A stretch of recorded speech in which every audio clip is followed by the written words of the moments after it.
में हम लोगों को पढ़ना है मल्टीप्लिकेशन थ्योरम ऑन प्रोबेबिलिटी, यानी 13.2 एक्सरसाइज स्टार्ट करने से पहले हमें दो बातें जाननी है, मल्टीप्लिकेशन थ्योरम ऑन प्रोबेबिलिटी और इंडिपेंडेंट इवेंट। इंडिपेंडेंट इवेंट के बारे में पहले ही डिस्कशन हो चुका है, फिर भी एक बार रिवाइज किया जाएगा। लेकिन आज का मेन टॉपिक जो हमें पढ़ना है वो क्या है, multiplication theorem on probability. Multiplication theorem क्या है, इसको समझने से पहले हम एक एग्जांपल के थ्रू पहले समझेंगे। पहले लॉजिक के थ्रू हम उस क्वेश्चन को सॉल्व करेंगे, फिर उसके बाद बताएंगे कि उसमें किस तरह से मल्टीप्लिकेशन थ्योरम का यूज हो रहा है और मल्टीप्लिकेशन थ्योरम है क्या।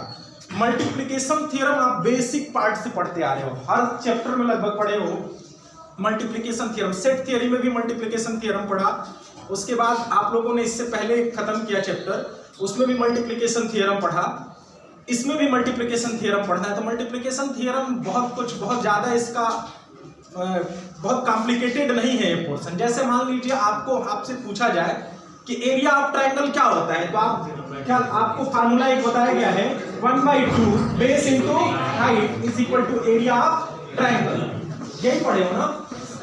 अगर मान लो इसमें से हम पूछ लें कि एरिया ऑफ ट्राइंगल गिवन है और बेस गिवन है, तो हाइट क्या आप निकाल पाओगे? तब आप ये नहीं कह सकते कि नहीं हाइट का फार्मूला तो पढ़ाए नहीं आप कि हाइट कैसे निकाला जाता है। अरे इसी का एक एप्लीकेशन है, वो इसी का एक्सटेंशन है। जैसे यहां से हाइट निकालना है तो क्या कर लेते हो, area of triangle upon 2 area of triangle upon base कर लोगे, निकल जाएगा। तो सेम ऐसा ही ये कंडीशनल प्रोबेबिलिटी का एक्सटेंशन है।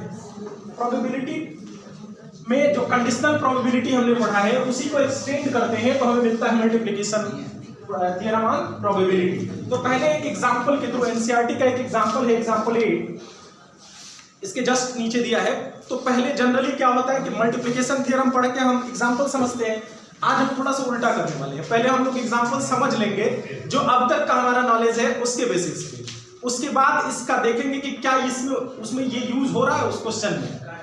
अगर पहले आप क्वेश्चन सॉल्व करने में एबल हो गए तो फिर आप एप्लीकेशन समझ जाएंगे अच्छी तरह से कि क्या यूज है इसका। तब आपको ये समझ में आ जाएगा कि ये कोई अलग चीज नहीं है, कंडीशनल प्रोबेबिलिटी का ही एक पार्ट है। देखो कुछ एग्जांपल 8 में क्या गिवन है, an urn contain 10 black balls and 5 white balls. Number of black balls कितने हैं, 10। नंबर ऑफ व्हाइट बॉल्स कितने हैं, 5। 2 balls are drawn from an urn one after another without replacement। अब यहाँ पे एक कंडीशन लगा हुआ है कि एक एक करके 2 बॉल उसमें से निकाली जा रही है बिना रिप्लेसमेंट के, मतलब जो पहली बॉल निकाली गई थी वापस रखी नहीं जाती, एक एक करके 2 बॉल निकाली जाती है।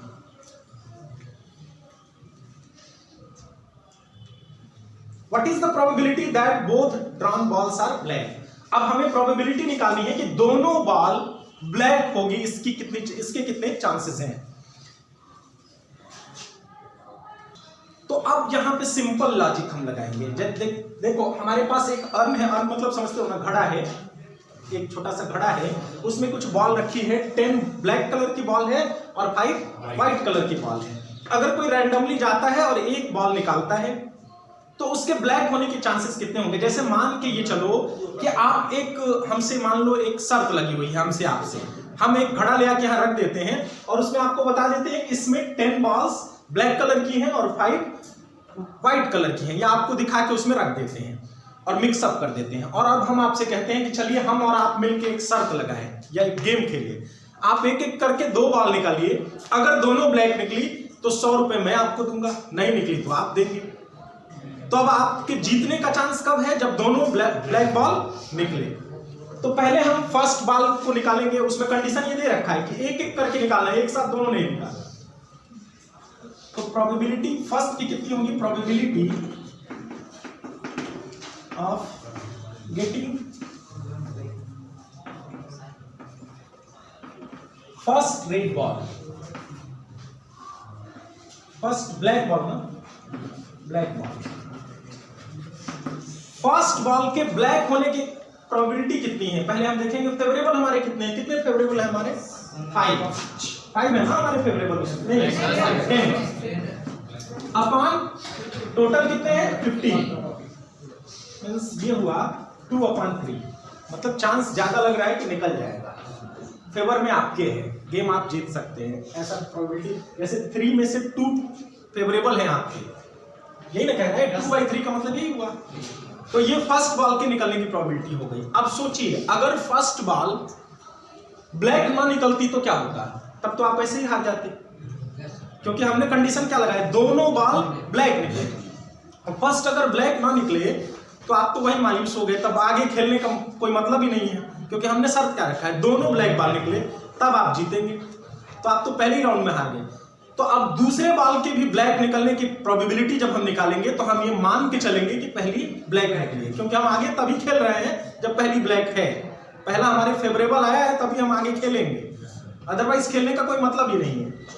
तो अब देखो, अब जो सेकेंड बॉल हम निकालेंगे, क्या फर्स्ट वाले इवेंट का उस पर असर पड़ेगा? सेकेंड वाले इवेंट पे पूरा असर पड़ रहा है उस पर, क्योंकि अगर फर्स्ट ब्लैक ना निकलता तो हम गेम हार जाते वहीं पे।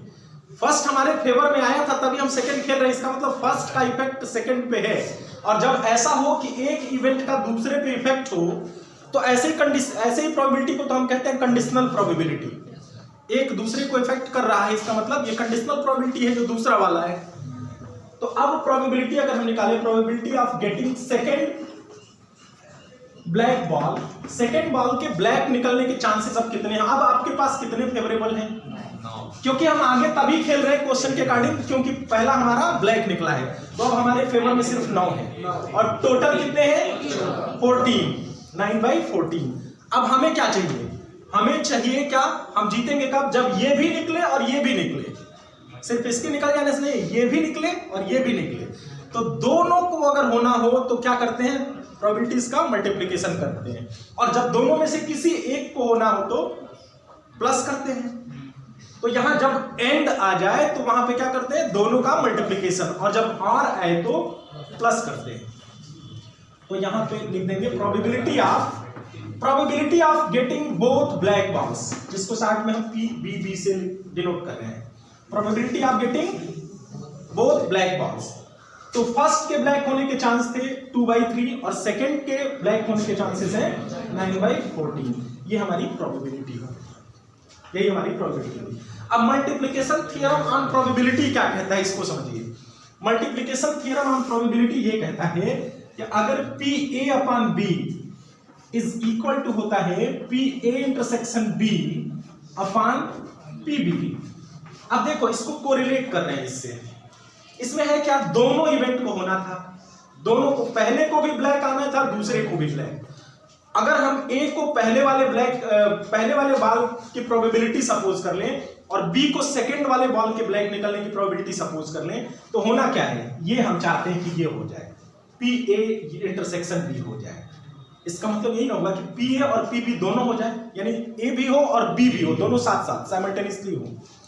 और इस क्वेश्चन में हमसे पूछा भी यही गया है कि दोनों के ब्लैक निकलने के चांसेस कितने हैं। तो अगर ये कंडीशनल प्रोबेबिलिटी होता तो हमें ये चाहिए उसमें, तो अगर ये चाहिए तो हमें कैसे मिलेगा, ये इसको ट्रांसपोज करना पड़ेगा इधर, यही ना करना पड़ेगा। तो हम क्या लिखेंगे, PA intersection B is equal to PA/B into PB। यही है हमारा मल्टीप्लिकेशन थ्योरम ऑन प्रोबेबिलिटी। और देखिए यही अप्लाई भी यहां हुआ है। पहले हमने क्या निकाला, फर्स्ट बॉल के ब्लैक निकलने के चांसेस हैं, PB निकाला, ठीक है। अब दूसरे बॉल के भी ब्लैक निकलने के चांसेस, दूसरे बॉल के भी ब्लैक निकलने के चांसेस, जबकि B पहला वाला बॉल ब्लैक निकल चुका है, तभी तो ये प्रोबेबिलिटी आई। अगर पहला वाला ब्लैक नहीं निकला होता तो फिर क्या होता, 10/15 ही होता है। तो यहाँ कंडीशनल प्रोबेबिलिटी ही हमने यूज किया है, एक्चुअली हमने यूज यही किया है यहाँ पे, ठीक है। तो बिना पढ़े यूज कर लिया लॉजिक से। अब हम जान गए ये फार्मूला, तो डायरेक्ट फार्मूला लगा के भी इसको कर सकते हैं। तो यही है हमारा मल्टीप्लिकेशन थ्योरम ऑन प्रोबेबिलिटी। इसके लॉजिक को समझना, सिर्फ फार्मूला रट के नहीं हो पाएगा, बहुत सारे क्वेश्चन ऐसे आएंगे, सिचुएशन थोड़े से डिफरेंट हो जाएंगे, तो लॉजिक का समझना जरूरी है। बस यही कहलाता है हमारा प्रोबेबिलिटी, ठीक है, मल्टीप्लिकेशन थ्योरम ऑन प्रोबेबिलिटी।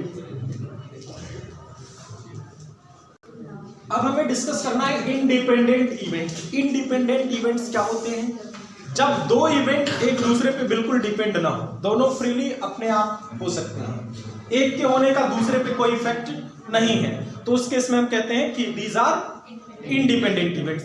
तो अब उनके लिए मैथमेटिकल कंडीशन बस हमें यहाँ पढ़ना है। मैथमेटिकल कंडीशन कौन सी है कि जब हम आइडेंटिफाई कर लेंगे कि ये इंडिपेंडेंट है कि नहीं। ऐसे जनरली हम जो इवेंट्स पढ़ते हैं या क्वेश्चन पढ़ेंगे तो उसमें इवेंट्स कुछ तो हमें ऐसे ही क्लियरली समझ में आ जाएंगे कि ये इंडिपेंडेंट है या नहीं। जैसे कहा जाए कि एक डेक है 52 कार्ड्स का, उसमें से एक इवेंट है रेड कलर का कार्ड ड्रॉ करने की और सेकंड इवेंट है स्पेड ड्रॉ करने की।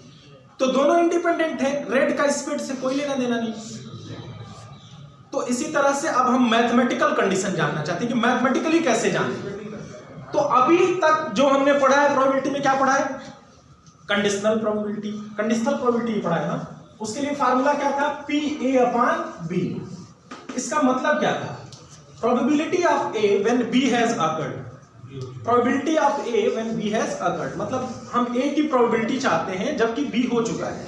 तो अगर B का इफेक्ट इस पे था तो इसका फार्मूला था PA/B/PB। अब सोचो अगर B का इफेक्ट उस पे ना हो तो ये किसके इक्वल आएगा? ये पूरा प्रोबेबिलिटी किसके इक्वल आएगा? PA के इक्वल ही आएगा। प्रोबेबिलिटी ऑफ A का B पर, B का कोई इस पे इफेक्ट नहीं है तो probability of A/B probability of A के इक्वल होगा। यही होगा ना? अब यहां से अगर इसको ट्रांसपोज कर लें तो PA/B कितना होगा? PA/PB। और मैथमेटिकल कंडीशन यही है इंडिपेंडेंट होने की। Two events A and B are independent if PA/B is equal to PA/PB। अगर दोनों के होने की प्रोबेबिलिटी PA/PB उनके मल्टीप्लिकेशन के इक्वल हो तो वो इवेंट क्या होते हैं? इंडिपेंडेंट होते हैं। तो अब मैथमेटिकली हम लोग ऐसे ही चेक करेंगे, ठीक है। एक ट्रिक जान लीजिए, जहां भी क्वेश्चन में आया हो एंड वर्ड आया हो, event A and event B, तो वहां हमेशा मल्टीप्लाई करते हैं, और जब और आया हो तो वहां ऐड करेंगे। अब हम इसके बेसिस पे कुछ ट्रिक जान लेंगे जो क्वेश्चन में अप्लाई होने वाले हैं। जैसे फर्स्ट है, if P1, P2, P3, Pn are probabilities that certain independent events, अगर किसी इंडिपेंडेंट इवेंट के प्रोबेबिलिटीज हैं कुछ P1, P2, P3, Pn, n events हो रहे हैं अगर सपोज करिए, और सब independent events happen, then the probability of their non happening are, तब उनके ना होने की प्रोबेबिलिटी क्या होगी? उनके ना होने की प्रोबेबिलिटी क्या होगी? देखो हम ये बेसिक पार्ट में पढ़ चुके हैं कि अगर किसी इवेंट के होने की प्रोबेबिलिटी P है तो उसके ना होने की प्रोबेबिलिटी 1 - P होती है। PA + P = 1 होता है ना, तो P बार क्या होगा? 1 - P के इक्वल होता है। तो अगर ये P1 होने की प्रोबेबिलिटी थी तो 1 - P1 नहीं होने की प्रोबेबिलिटी होगी, 1 - P2, P2 के ना होने की प्रोबेबिलिटी होगी, 1 - P3, P3 के ना होने की प्रोबेबिलिटी होगी, एंड 1 - P, ऐसे लगा सकते हैं, ठीक है ना। उनके ना होने की प्रोबेबिलिटी तब ये हो जाएगी, 1 में से सब्ट्रैक्ट कर लेंगे। अगर इंडिपेंडेंट है तब 1 में से P को सब्ट्रैक्ट करके मल्टीप्लाई करते जाएंगे। फर्स्ट है probability of all of them happening, उन सबके होने की प्रोबेबिलिटी क्या होगी? उन सबके होने की प्रोबेबिलिटी, अब सबकी इंडिविजुअल प्रोबेबिलिटी दी गई है, सबके एक साथ हो जाने की प्रोबेबिलिटी क्या होगी? सबको एक साथ होना है तो मल्टीप्लाई करेंगे ना, इंडिपेंडेंट इवेंट है तो P1 × P2, P3 × P2 × Pn। Second है probability of all of them non happening, अगर उनमें से किसी को नहीं होना है तो हम चाहते हैं कि कोई ना हो उसमें से, तब क्या करेंगे? यही वाली कंडीशन लगाएंगे, 1 - P1 × 1 - P2 × 1 - P3 and so on 1 - Pn। अब ये वाली कंडीशन थोड़ी सी क्रिटिकल है, ये थोड़ा सा समझना जरूरी है। Probability of at least one of them happening, कम से कम उसमें से एक हो जाए, इस बात की प्रोबेबिलिटी हम चाहते हैं। अब देखो हम कह रहे हैं कि कम से कम एक हो जाए, इसका मतलब क्या होगा कि ऐसा ना हो कि सभी ना हो, कम से कम एक हो जाए, मतलब ऐसा ना हो कि सभी ना हो। तो इसके लिए क्या करेंगे? हम उस कंडीशन को ही हटा देंगे, 1 में से सिर्फ उस कंडीशन को हटा देंगे जब तीनों एक साथ नहीं हो रही है। जब तीनों एक साथ नहीं होने वाली कंडीशन हट जाएगी तो मतलब कम से कम कोई एक होगा, या तो एक होगा, या तो दोनों होंगे, या तो तीनों हो जाएंगे। एटलीस्ट 1 का मतलब यही ना होगा। तो 1 में से हम कौन सी प्रोबेबिलिटी हटाएंगे? Probability of not happening all of देंगे। जैसे अगर कहा जाए कि एक क्वाइन को 2 बार टॉस करते हैं, हम चाहते हैं कम से कम एक बार हेड आए, हम चाहते हैं कम से कम एक बार हेड आए, तो इसका मतलब ये हुआ कि दोनों बार टेल ना आए, यही ना मतलब हुआ।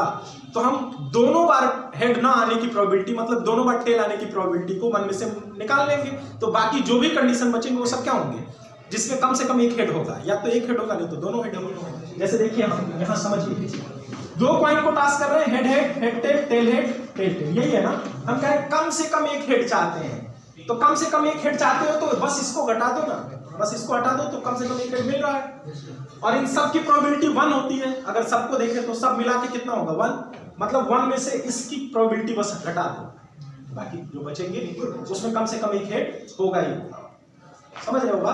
ऐसे क्वेश्चन आएंगे तो उसमें हम यही ट्रिक अपनाएंगे, सबके ना होने की प्रोबेबिलिटी निकाल देंगे, फिर 1 में से उसको माइनस कर देंगे, तो एटलीस्ट 1 टाइम होने की प्रोबेबिलिटी आ जाएगी। और इंडिपेंडेंट इवेंट चेक करने के लिए वो फार्मूला हम अप्लाई करेंगे। तो अब हम लोग एक्सरसाइज के क्वेश्चन करेंगे। एक्सरसाइज 13.2 का फर्स्ट क्वेश्चन है, if probability of A is equal to 3/5, probability of B is equal to 1/5, find P intersection B if A and B are independent events. अब यहाँ कंडीशन गिवन है कि A and B are independent events, A और B दोनों क्या है, independent हैं। तो कंडीशन क्या अप्लाई होना चाहिए, PA intersection B is equal to PA into PB होना चाहिए। यही तो कंडीशन है इंडिपेंडेंट होने का, इंडिपेंडेंट गिवन है तो ऐसा होगा। तो P intersection B is equal to हो जाएगा 3/5 into 1/5 is equal to 3/25। Simple question है। वैसे इतना इजी क्वेश्चन एग्जाम में नहीं पूछा जाता है। प्रोबेबिलिटी, अब सेकंड क्वेश्चन है probability of getting first black card. पहले क्वेश्चन पढ़ ले। 2 cards are drawn at random and without replacement from a pack of 52 plain cards. Find the probability of that both cards are blank. अब जैसा example हमने कराया ठीक वैसा ही ये क्वेश्चन है। कह रहा है एक एक करके बिना रिप्लेसमेंट के 2 कार्ड ड्रॉ किए जाते हैं। दोनों कार्ड के ब्लैक होने की प्रोबेबिलिटी कितनी है? तो फर्स्ट कार्ड के ब्लैक होने के चांसेस कितने हैं? टोटल ब्लैक कार्ड कितने होते हैं? 26। कितने में? Out of 52। तो इसकी प्रोबेबिलिटी हो गई 1/2। अब सेकेंड ब्लैक कार्ड ड्रॉ करेंगे तो उसके ब्लैक होने की कितने चांसेस हैं? ये डिपेंड कर रहा है फर्स्ट वाले पे, क्योंकि विदाउट रिप्लेसमेंट है, रिप्लेस नहीं किया जाएगा तो इसकी प्रोबेबिलिटी तो उसका असर है। तो इसका मतलब ये कंडीशनल प्रोबेबिलिटी हो जाएगा। तो ये कितना हो जाएगा 25। अब हमारे पास ब्लैक कार्ड 25 में बचे, क्योंकि हम ये सपोज करके चल रहे हैं कि फर्स्ट हमारा ब्लैक ही निकला था, क्योंकि अगर फर्स्ट ब्लैक नहीं निकलता तो बात वहीं खत्म हो जाती फिर। तो सेकंड, अब टोटल ये 25 हमारे फेवरेबल है, टोटल कितने में से? टोटल में से एक कम हो गया 51। Hence probability of getting both black cards equal to, क्या करेंगे? दोनों पर मल्टीप्लाई करेंगे, दोनों को होना है, पहला भी ब्लैक हो और दूसरा भी ब्लैक एंड है। तो यहाँ पे 1/2 इंटू 25/51 इज इक्वल टू 25/102। ये प्रोबेबिलिटी हो गई। थर्ड क्वेश्चन है, a box of oranges is inspected by examining 3 randomly selected oranges drawn without replacement. If all 3 oranges are good, the box is approved for sale, otherwise it is rejected. Find the probability that a box containing 15 oranges, out of which 12 are good and 3 are bad ones, will be approved for sale. अब यहाँ situation ये है कि संतरों का एक डब्बा है और उस गत्ते में से कोई भी 3 संतरा निकाला जाता है एक एक करके, पहले एक, फिर दूसरा, फिर तीसरा। अगर तीनों अच्छे हुए संतरे तो उस पे ओके लिख के, टेस्टेड ओके, देखते हो लगा रहता है टैग ना, तो ओके लिख के उसको अप्रूव कर दिया जाता है कि ये बेचने लायक है। अब उसमें कंडीशन ये दिया गया कि 15 संतरों का एक गत्ता है हमारे पास, जिसमें से 12 अच्छे हैं और 3 खराब हैं। तो इसके चांसेस कितने हैं, इसकी प्रोबेबिलिटी कितनी है कि वो अप्रूव्ड हो जाएगा, यानी उसको अप्रूव कर दिया जाएगा, अप्रूवल मिल जाएगा बेचने के लिए। तो अब हम क्या करेंगे, यहाँ पे दो तरह से इस क्वेश्चन को कर सकते हैं। पहले तो इस लॉजिक से करेंगे जो हमने बताया, यानी मल्टीप्लिकेशन थ्योरम ऑन प्रोबेबिलिटी का यूज करते हैं। प्रोबेबिलिटी ऑफ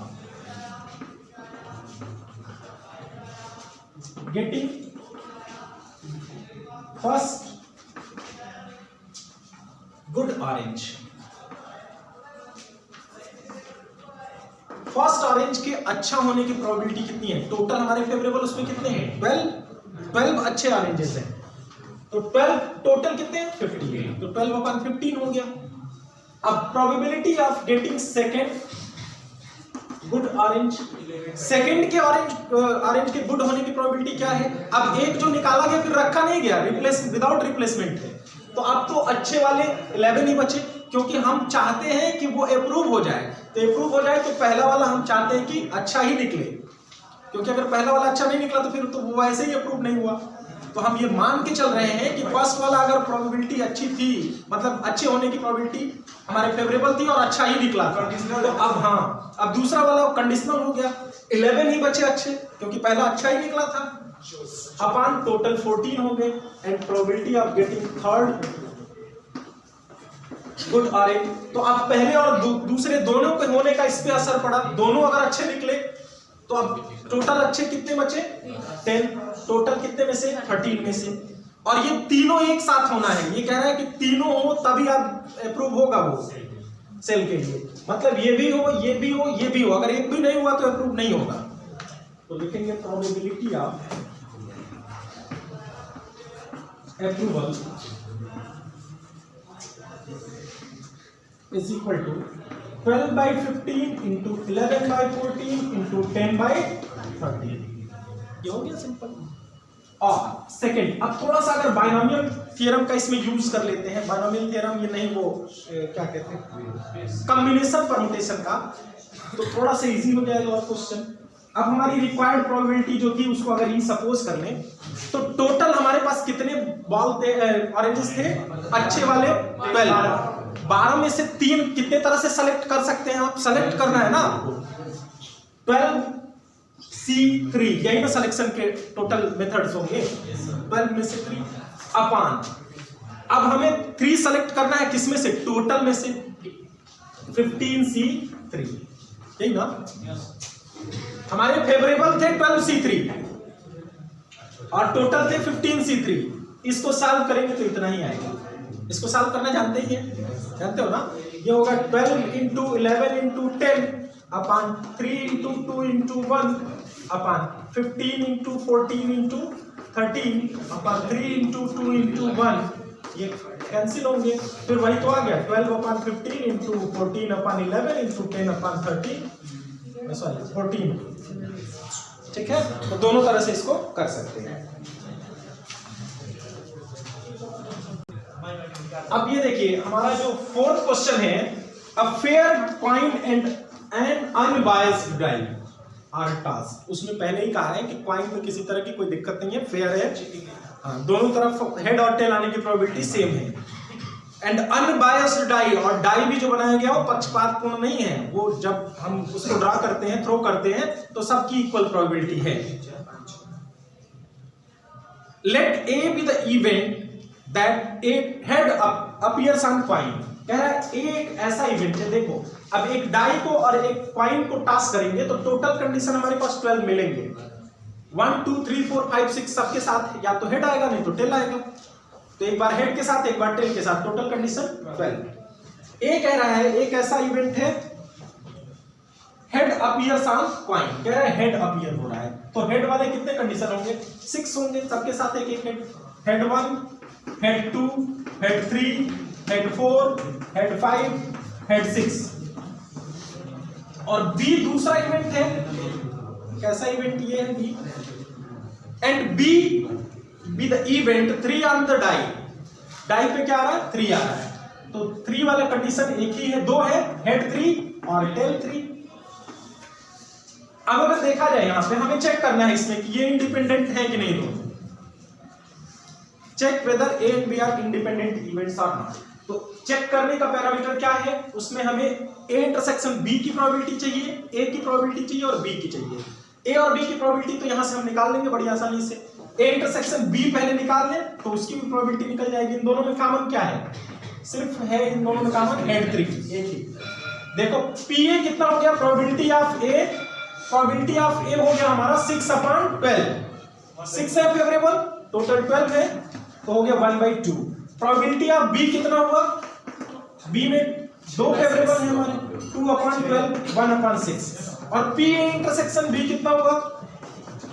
एक ही कंडीशन है हमारे पास फेवरेबल, तो 1/12। अब देखो क्या इन दोनों का मल्टीप्लाई करने पे ये मिल रहा है, लेकिन since 1/2 into 1/6 equal to 1/12, that is PA into PB is equal to PA intersection B. This shows that A and B are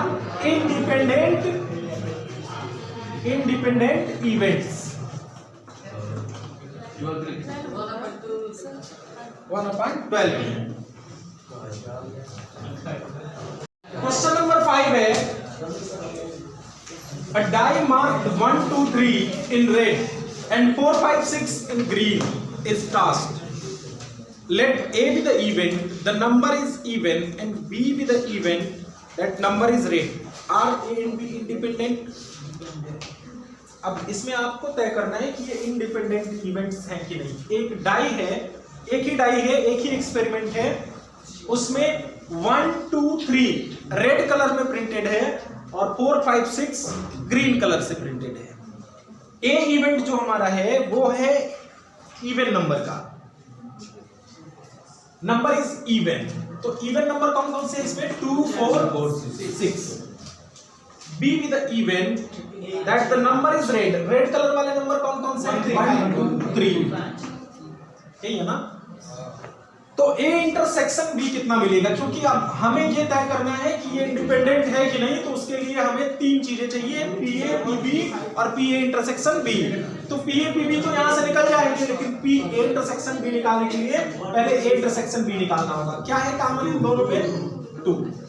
यहां से देखो प्रोबेबिलिटी ऑफ ए कितना हुआ? इसमें 3 है, इसमें टोटल 6 है, तो 3/6 equal to 1/2। Probability of B कितना हुआ? ये भी हुआ 3/6 इक्वल टू 1/2, इसमें भी 3 एलिमेंट्स थे। Probability of A intersection B कितना हुआ? इसमें एक ही है फेवरेबल और टोटल है 6, तो 1/6। सिंस 1/2 पीए की वैल्यू है इंटू 1/2 पीबी की value is not equal to 1/6, that is PA into PB not equal to P intersection B, P A intersection B. This shows that A and B are not independent. ये independent नहीं है। 6 number question है, probability of E is equal to 3/5, probability of F is equal to 3/10, P E intersection F is equal to 1/5। Check करना है कि ये आपको check करके बताना ये दोनों इंडिपेंडेंट है कि नहीं, बताइए आप लोग। 3/5 इंटू 3/10 करेंगे, क्या 1/5 आएगा? नहीं आ रहा। This shows that PE into PF not equal to PE intersection F। This shows that E and F are not independent।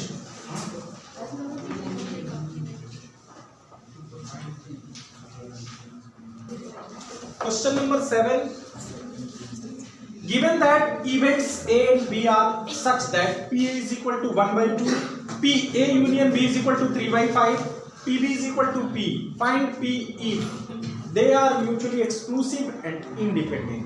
पहले केस में कहा है कि म्यूचुअली एक्सक्लूसिव होने चाहिए, दूसरे में इंडिपेंडेंट होने चाहिए। अब यहां देखिए क्या निकालना है हमें? P की वैल्यू, और A इंटरसेक्शन B अगर देता तो सोचते आसानी से निकल जाता, लेकिन A union B।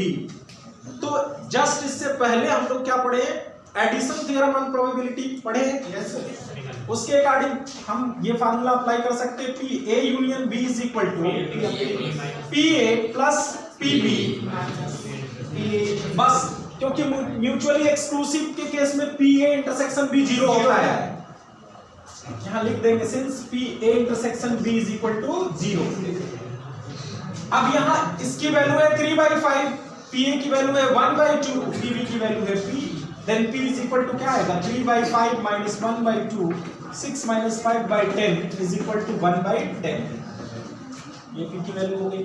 Second case में कह रहा है कि A and B are independent. अगर ए और बी इंडिपेंडेंट होंगे तब क्या होगा,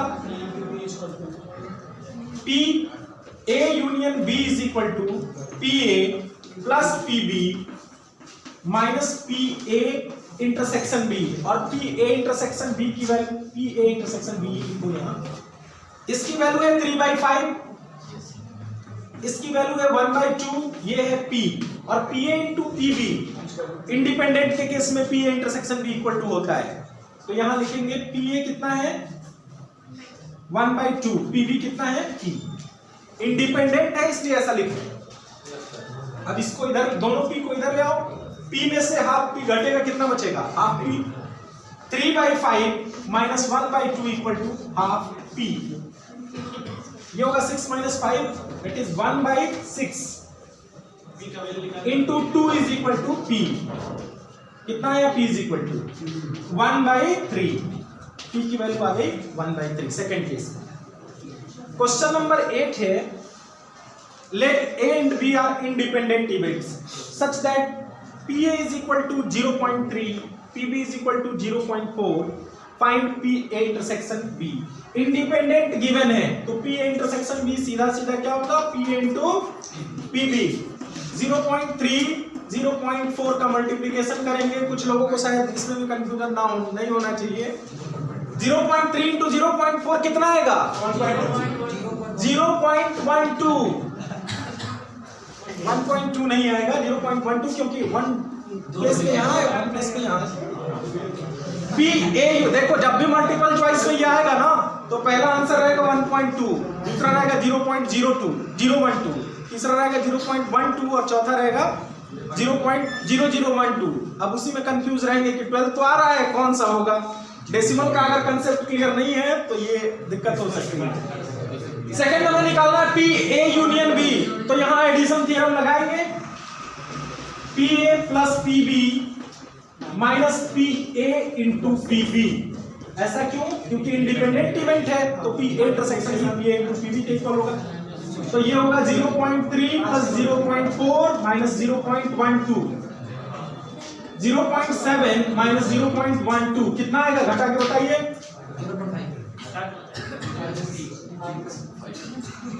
58 माइनस 0.58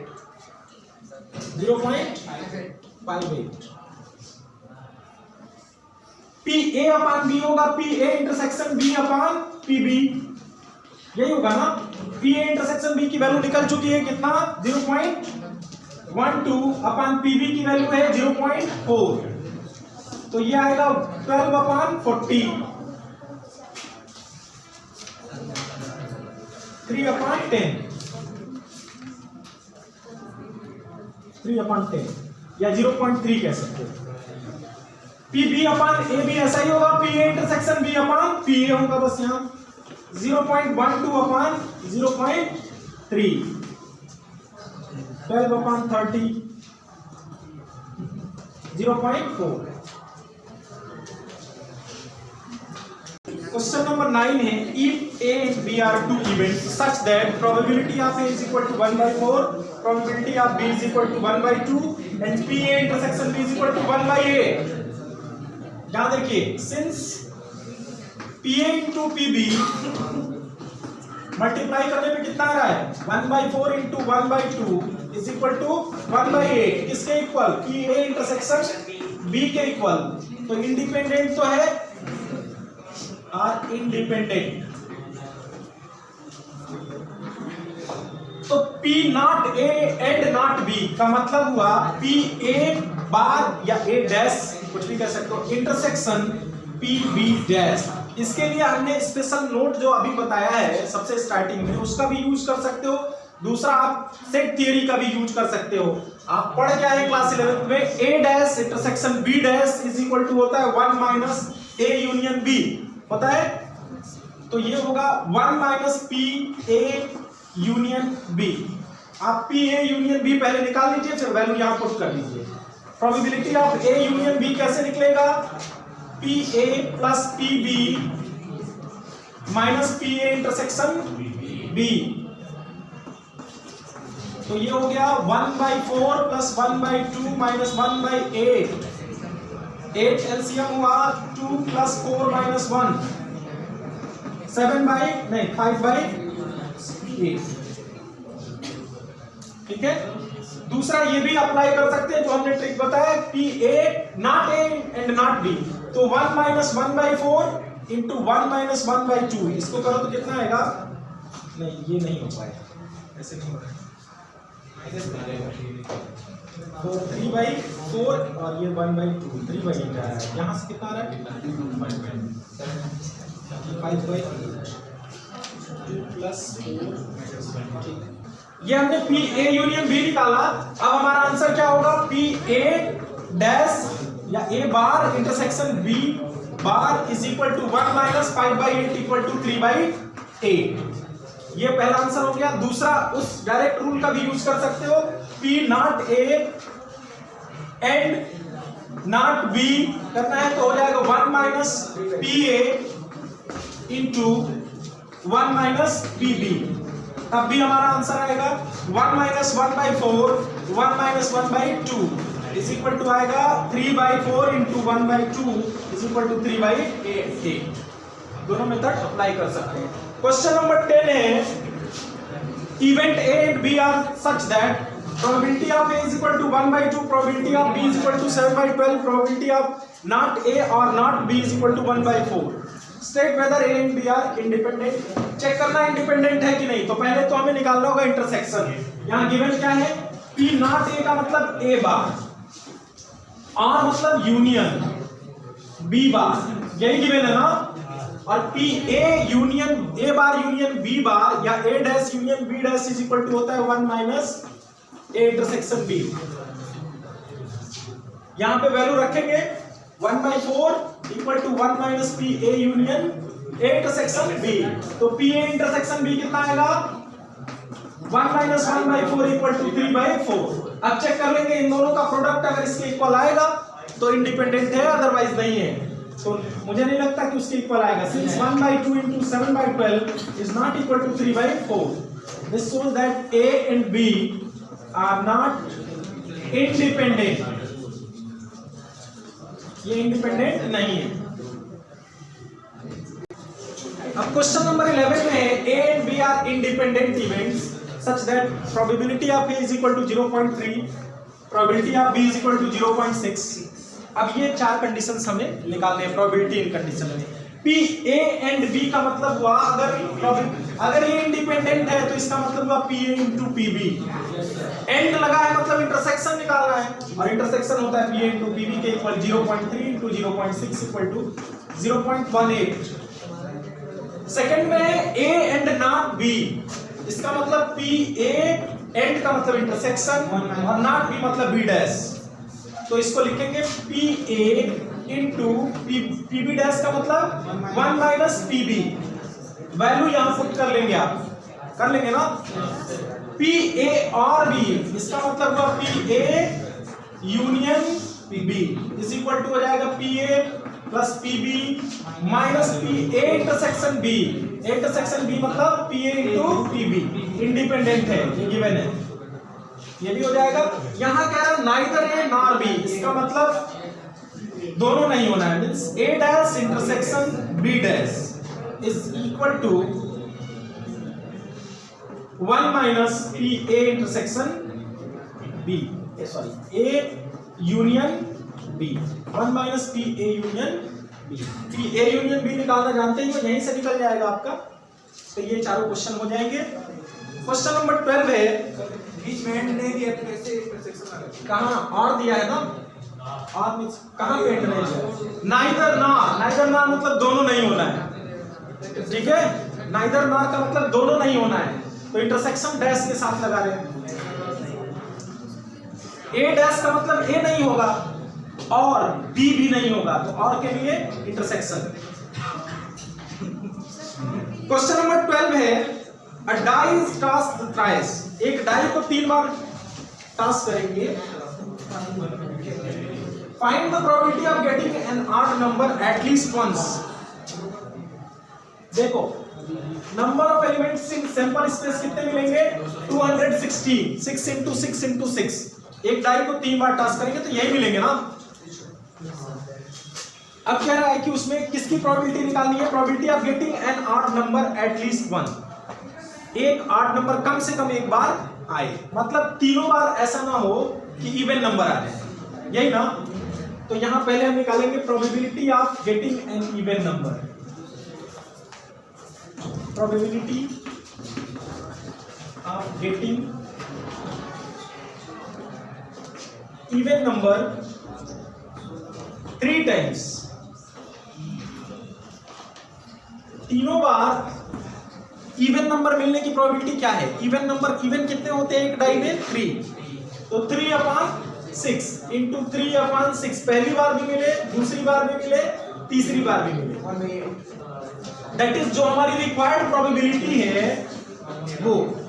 अगर हम उसको ए से डिनोट कर रहे हैं तो ये PA डैश है, मतलब उसके ना होने की प्रोबेबिलिटी है। ये क्या है? उसके ना होने की। हम चाहते हैं ऑड मिले, तो ये इवन की प्रोबेबिलिटी निकाल रहे हैं। तीनों बार इवन आने की प्रोबेबिलिटी कितनी हो जाएगी? 1/8 ये मिल रही है। ये ऐसा कंडीशन है जब तीनों बार इवन मिले। अगर 1 में से इसको माइनस कर देंगे तो तीनों बार इवन नहीं मिलेगा, मतलब किसी न किसी बार ऑड जरूर मिलेगा, या तो एक बार मिलेगा, या तो 2 बार मिलेगा, या तो तीनों बार मिलेगा। Hence required probability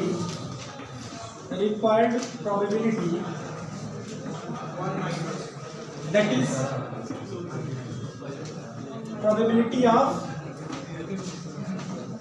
getting odd number at least once is equal to 1 minus PA dash is equal to 1 minus 1/8 is equal to 7/8। ये इसके लिए मैंने ट्रिक भी स्टार्टिंग में बताया आपको, इसी तरह से करना है। जब एटलीस्ट वंस के लिए पूछा जाए तो 3 टाइम्स उसके अपोजिट वाले को निकाल के और माइनस कर देंगे। क्वेश्चन नंबर 13 में पूछा गया है 2 balls are drawn at random with replacement from a box containing 10 black balls and 8 red balls. Find the probability that both balls are red. Find first ball is black and second is red. One of them is black and other is red. कह रहा replacement के साथ 2 ball निकाले जाते हैं, मतलब निकाल के फिर रखा भी जाता है। Probability of getting both balls red, दोनों के रेड होने की प्रोबेबिलिटी। पहले के रेड होने की प्रोबेबिलिटी कितनी होगी? फेवरेबल है 8, टोटल है 18। एंड कह रहा है बोथ बॉल्स आर रेड ना, मतलब पहला भी हो और दूसरा भी हो। तो एंड जब आ रहा है फर्स्ट एंड सेकेंड तो मल्टीप्लाई करेंगे। अब रिप्लेसमेंट है, इसमें रिप्लेस कर दिया जाता है, तो फिर 8 रेड बॉल उसमें है और टोटल 18 है, तो 8/18 इंटू 8/18, 4/9 इंटू 4/9 इक्वल टू 16/81। अब इसमें कह रहा है first ball is black and second is red. First ball black हो तो फर्स्ट बॉल ब्लैक होने के चांसेस कितने हैं? 10/18 एंड मल्टीप्लाई कर दें। सेकंड इज रेड, सेकंड के रेड होने के चांसेस 8/10। अगर रिप्लेसमेंट नहीं होता तो फिर ये चेंज होता है, ये 8/9 रह जाता, इसमें भी चेंज होता, लेकिन रिप्लेसमेंट है यहाँ। फिर कह रहा है one of them is black and other is red. कह रहा है एक ब्लैक हो और दूसरा रेड है। तो पहला अगर देखो, अगर पहला हम मान के चलते हैं कि पहला ब्लैक है तो उसके ब्लैक होने के चांस कितने हैं? 10/18। तो दूसरा रेड हो।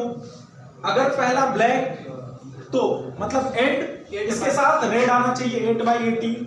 और या दूसरा रास्ता भी है हमारे पास, तो आर के लिए क्या लगाएंगे? प्लस 8/18। दूसरा रास्ता ये है कि हमारे पास पहला रेड आया हो तो दूसरा क्या है? ब्लैक आए। इसको सिंप्लीफाई कर लेंगे, जो आएगा वो आंसर जो भी है। 20/81 और इसका 40/81। अब 8/10 18 होगा। सेकंड 18 होगा ना, 18 होगा 10 + 8 10 से 10 कहाँ 8/18 होगा, यानी कि 4/9 होगा। सर तो 8/18 होगा ना। क्वेश्चन नंबर 15 है, one card is drawn at random from well of deck of 52 cards in which the following cases are the events। कह रहा है कि एक 52 कार्ड्स के पैक में से 2 कार्ड निकाले जाते हैं। वन कार्ड इज ड्रॉन, एक ही कार्ड निकाला जाता है। अब 2 इवेंट दिए हैं यहाँ पे, उनको एक्सप्लेन नहीं किया गया है, अब आपको बताना है इंडिपेंडेंट है कि नहीं। ई कह रहा है the card drawn is spade, card spade है। अब बताओ 52 कार्ड में से स्पेड निकलने की प्रोबेबिलिटी कितनी होगी? 13/52 1/4, यही ना आएगा। सेकेंड इवेंट ये कह रहा है the card drawn is an S निकलने की प्रोबेबिलिटी 4 एस होते हैं टोटल, 4/52 1/30। ई इंटरसेक्शन एफ, अब देखो ई इंटरसेक्शन एफ, ऐसे कितने कार्ड होंगे जो स्पेड भी होंगे और एस भी होंगे? स्पेड में कितने एस होते हैं? एक ही होता है, तो उसकी प्रोबेबिलिटी 1/52। इन दोनों का मल्टीप्लाई करने पे इसके इक्वल आ रहा है 1/4 × 1/30 = 1/52 आ रहा है। This shows that E and F are independent. ठीक है, अब इसी में सेकंड है E the card drawn is black. Second में देखो card drawn is black, black card होने की probability 26/52 1/2। Probability of F, F क्या होगा? The card drawn is king, king कितने हैं? 4/52 = 1/30। ई इंटरसेक्शन एफ कितना होगा? Card drawn is black, black भी और किंग भी हो। ब्लैक में कितने किंग होते हैं? 2, तो 2/52 1/26 आएगा। देखो इन दोनों का मल्टीप्लाई करने पे इसके इक्वल आ रहा है, तो इंडिपेंडेंट है। थर्ड आपके लिए छोड़ देते हैं, आप करिएगा कोशिश, इसी का थर्ड पार्ट। अब देखिए क्वेश्चन नंबर 14 थोड़ा सा मिस हो गया था। The probability of solving specific problem independently by A and B are 1/2 and 1/3 respectively if both try to solve the problem independently find the probability that the problem is solved। कह रहा है कि problem solve हो जाए। ए और B किसी question को solve करने की कोशिश कर रहे हैं, ए के सॉल्व कर देने की प्रोबेबिलिटी है 1/2 और बी को उस क्वेश्चन के सॉल्व कर देने की प्रोबेबिलिटी है 1/3। तो ये कह रहा है कि दोनों इंडिपेंडेंटली सॉल्व कर रहे हैं, किसी का किसी पे कोई इफेक्ट नहीं है सॉल्व करने पे। तो इस बात की प्रोबेबिलिटी कितनी है कि क्वेश्चन सॉल्व हो जाएगा? तो क्वेश्चन सॉल्व हो जाएगा का मतलब या तो ए कर दे या तो बी कर दे या दोनों मिलके कर दे।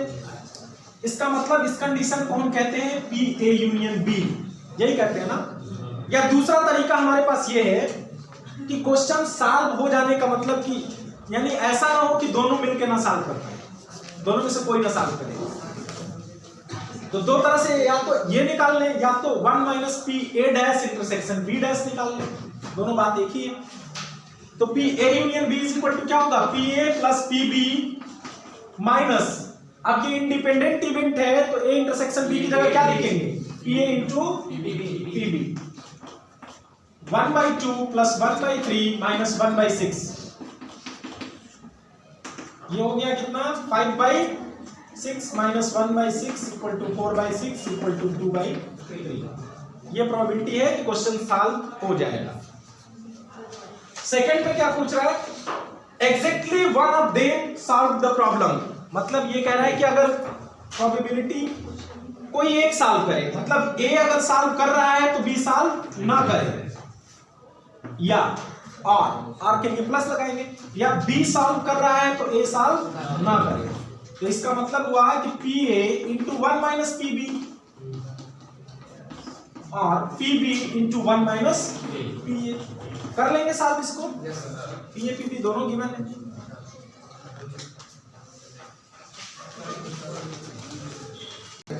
क्वेश्चन नंबर 16 है, in a hostel 60% of the students read Hindi newspaper, 40% read English newspaper and 20% read both Hindi and English newspaper। अब देखिए पहले तो प्रोबेबिलिटी निकालेंगे। हिंदी न्यूज़पेपर वालों की प्रोबेबिलिटी कितनी ज्यादा है, कितनी है?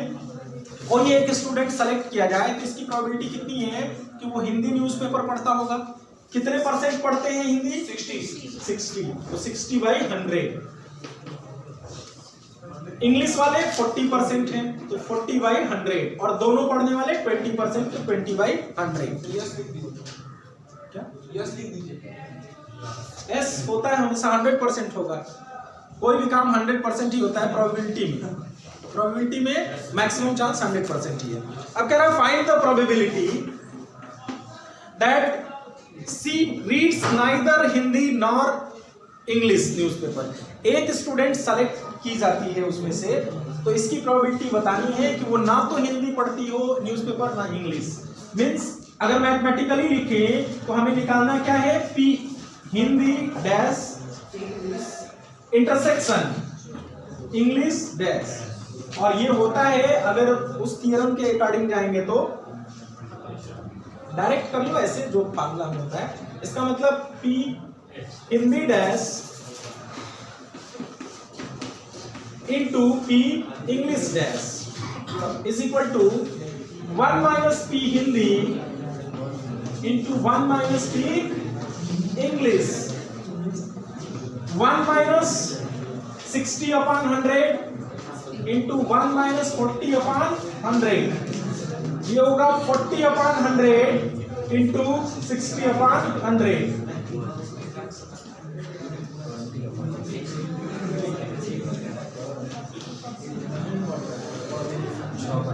6/25 आया।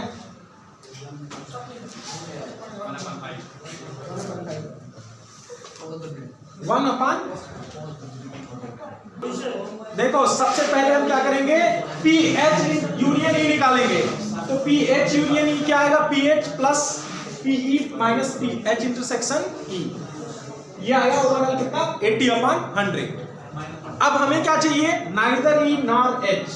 तो H dash intersection E dash. जब हम इसको सबसे सेट थ्योरी का अप्रोच इसमें लेंगे तो H dash intersection E dash क्या होता है सर? 1 माइनस या एच यूनियन ई का होल डैश होता है, जिसको हम लिखेंगे 1 माइनस पी एच यूनियन ई। और ये निकल के आया हमारा 80/100। तो यह आया 20/100 इज इक्वल टू 1/5। अब इसमें सेकंड केस में क्या पूछ रहा है? क्वेश्चन नंबर बी में, ये तो ए था, इसी का बी पार्ट है। If C reads Hindi newspaper find the probability that C reads English newspaper. Given क्या है कि वो हिंदी न्यूज़पेपर पढ़ती है, तो इंग्लिश पढ़ने की प्रोबेबिलिटी, यहाँ कंडीशनल प्रोबेबिलिटी है। तो ये क्या होगा? P H intersection E upon P H निकाल लेंगे, सब गिवन है इसमें। एच इंटरसेक्शन ई कितना है? 20/100 और पी एच कितना है? 60/100। 20/60 आएगा इक्वल टू 1/3। और थर्ड पूछ रहा है if C reads English newspaper. अब इसमें गिवन है कि इंग्लिश न्यूज़पेपर पढ़ती है, तो ये नीचे रहेगा, कंडीशनल प्रोबेबिलिटी है। Find the probability that C reads Hindi newspaper. इसको भी ऐसे फार्मूला अप्लाई करके निकाल लेंगे। क्वेश्चन नंबर 17 है, 17-18 दोनों मल्टीपल चॉइस क्वेश्चन है। The probability of obtaining an even prime number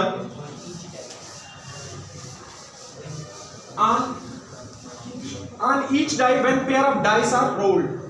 अगर पेयर ऑफ डाई को रोल करेंगे तो टोटल 36 आएंगे सैंपल पॉइंट्स। अब कह रहा है कि obtaining an even prime number on each. Even prime number कौन होता है? 2। मतलब 2 आने की प्रोबेबिलिटी फाइंड करनी है आपको। तो 2 इसमें से कितना होगा? एक ही ना होगा, तो 1/36। यानी कि हमारा कौन सा ऑप्शन करेक्ट है? डी ऑप्शन करेक्ट है। और 18 नंबर क्वेश्चन में कह रहा है 2 events A and B will be independent if P and B are mutually exclusive। फिर दिया है P A dash intersection B dash. B option correct है इसका। P A dash mutually exclusive independent होने का ये कंडीशन है। A dash intersection B dash is equal to 1 minus P A into 1 minus P B। तो इसका B option correct है। और इस तरह से ये चैप्टर, ये एक्सरसाइज आज फिर फिनिश हुआ। अब अगला टॉपिक हमें बेस थ्योरम डिस्कस करना है।